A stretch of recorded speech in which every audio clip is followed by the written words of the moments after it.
So you're working on getting your real estate license and you're wondering what can you start to accomplish now before you actually have your license. We're going to talk about 4 things you can start to think about and tackle as you get your real estate license. But first, I'm Jeff Bitter. This is After the License. Like, comment, subscribe, basically anywhere you get podcasts and anywhere you do any of the fun social media stuff. So what are the 4 things you should start to think about and tackle as you're getting your real estate license, really before you start your real estate journey? The first one is finances.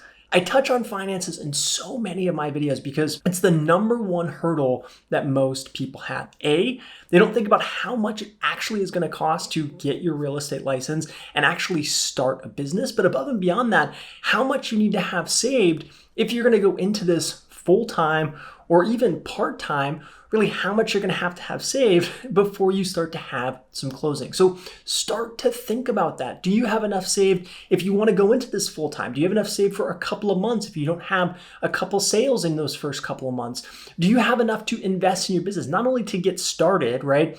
MLS dues, association dues, joining a brokerage, but to actually invest in your business. Do you have enough money to buy business cards and do some advertising and maybe send out postcards, right? Think about all of those things and make sure you have some funds set aside. The second part of the finance piece is make sure you go through your household expenses and eliminate anything that's not necessary, because the last thing you want when you're starting a business is excess funds or funds that you really shouldn't be spending that money going out the back door when you should be investing that in your business. So if you have old video subscriptions that you shouldn't have anymore, you don't watch, right? Get rid of those. Start to tidy up those finances so that you are lean, mean finance machine as you start to get into the real estate business. The second thing you should start to wrap your head around is, what is your schedule going to look like? If you're going to be doing sometime full-time work and doing real estate part-time, well, start to wrap your head around, what does that actually look like? What are the hours of your day that you're actually going to be able to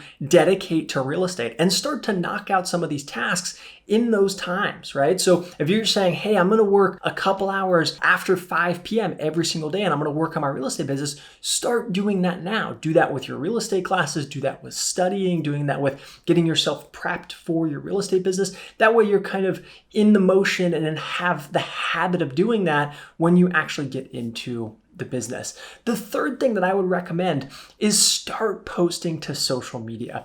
Social media for a lot of people in 2021 and beyond is going to be a big part of your business. It's going to be a big part of building a brand. It's going to be a big part of interacting with your database and sphere of influence. And so often people get into real estate and then they start posting to social media.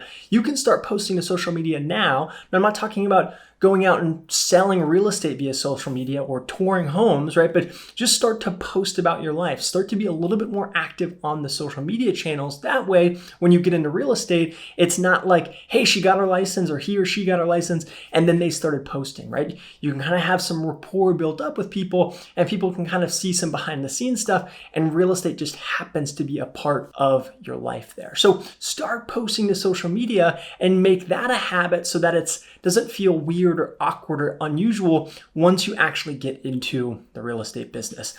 The fourth thing is start to make a list of the people closest to you, right? This is your database. This is your sphere of influence. I did a whole video on this, and I have a free course linked in the description where I kind of go through, I think 150 or 200 different people that you maybe forgot about that are in your database or sphere of influence. This is a really easy thing to accomplish before you actually get your license. Start to make that list.